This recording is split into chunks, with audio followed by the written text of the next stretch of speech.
Bonjour Général Desportes. Bonjour. Général Vincent Desportes, vous êtes ancien directeur de l'école de guerre, vous êtes professeur associé à Sciences Po. Devenez leader, édition Odile Jacob. C'est l'ouvrage que vous publiez et que tous les dirigeants doivent lire, d'urgence. Moi, Général, j'ai envie de vous poser très brutalement cette question. Le plan, est-ce qu'il est compatible ou pas avec l'initiative individuelle ?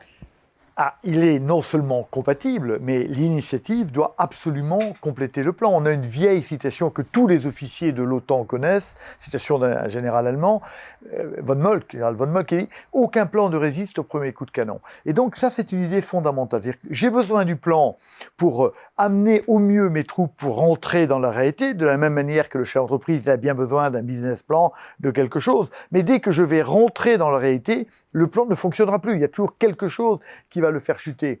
Et donc, c'est l'initiative qui va permettre au plan, non pas de fonctionner, parce qu'il ne fonctionnera jamais, mais d'arriver à produire de l'efficacité.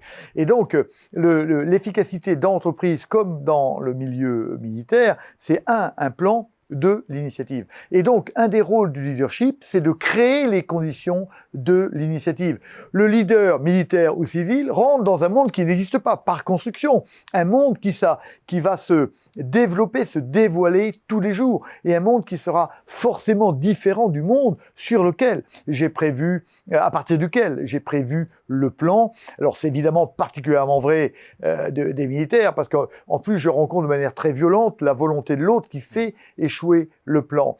Et en fait, toute victoire militaire est basée sur l'initiative de chacun des soldats qui sait qu'il doit non pas prendre l'ordre à la lettre, mais le transformer pour qu'il produise de l'efficacité. Donc l'initiative est à la base de l'efficacité dans la réalité, dans la complexité du monde réel. Ça vous amène à penser ou repenser la question du dirigeant, le travail du dirigeant ?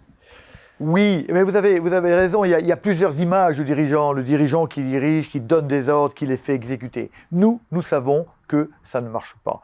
Et c'est pour ça que nous avons inventé, c'est le maréchal Foch qui l'a fait, le concept d'obéissance active. Il dit, je n'ai pas besoin de l'obéissance passive, j'ai besoin de gens il dit, il faut obéir en comprenant ce que le patron veut, ce que le chef veut, et en adaptant mon comportement à cela. Et il a de très très bonnes citations sur ce sujet. Je vous interromps. Être discipliné ne veut pas dire qu'on ne commet pas de faute contre la discipline. Très belle citation. Je vous laisse poursuivre. C'est gentil. Moi, c'est une citation que j'adore. C'est page 146-147. C'est une citation que j'adore. Alors, c'est assez long, je ne vais peut-être pas tout lire, mais il dit « Être discipliné ne veut pas dire davantage qu'on exécute les ordres reçus dans la mesure qui paraît convenable, juste, rationnelle ou possible, mais bien qu'on entre franchement dans la pensée, dans les vues du chef qui a ordonné, et qu'on prend tous les moyens humainement praticables pour lui donner satisfaction. » Alors il continue, la citation est beaucoup plus longue, mais je trouve qu'elle est absolument riche. Et c'est pour ça que nous disons qu'un ordre militaire intelligent est un ordre interprétable. C'est-à-dire que je dois bien donner la mission, les moyens, mais ce sera au collaborateur de trouver son chemin.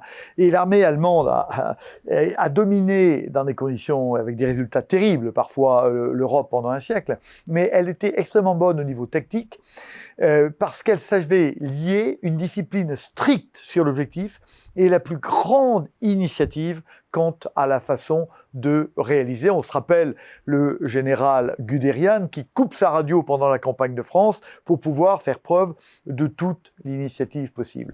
Et là, on trouve une autre citation du général von Moltke, toujours, qui est très important en fait dans la construction du style de commandement allemand, qui dit « Un ordre doit contenir tout ce que le supérieur, un ordre ne doit contenir que ce que le subordonné ne peut pas décider par lui-même. » C'est-à-dire que l'ordre militaire est l'ordre le plus simple possible qui va permettre à toute l'initiative et à l'intelligence du collaborateur de s'engager. C'est pour ça que nous disons, le mieux manager, c'est le moins manager, ou le mieux commander, c'est le moins commandé. Moi, j'ai inspecté beaucoup d'unités militaires. Quand je voyais un chef qui est obligé de commander dans le détail, eh bien, c'était un chef qui n'avait pas développé l'esprit d'initiative, et je savais qu'au combat, son unité serait mauvaise. Bien sûr. Less is more, comme on dit dans le domaine de l'art. Less is more. Dirigeants, cessez d'être juste des dirigeants. Devenez plutôt leader. Merci, Général Desportes. Merci à vous.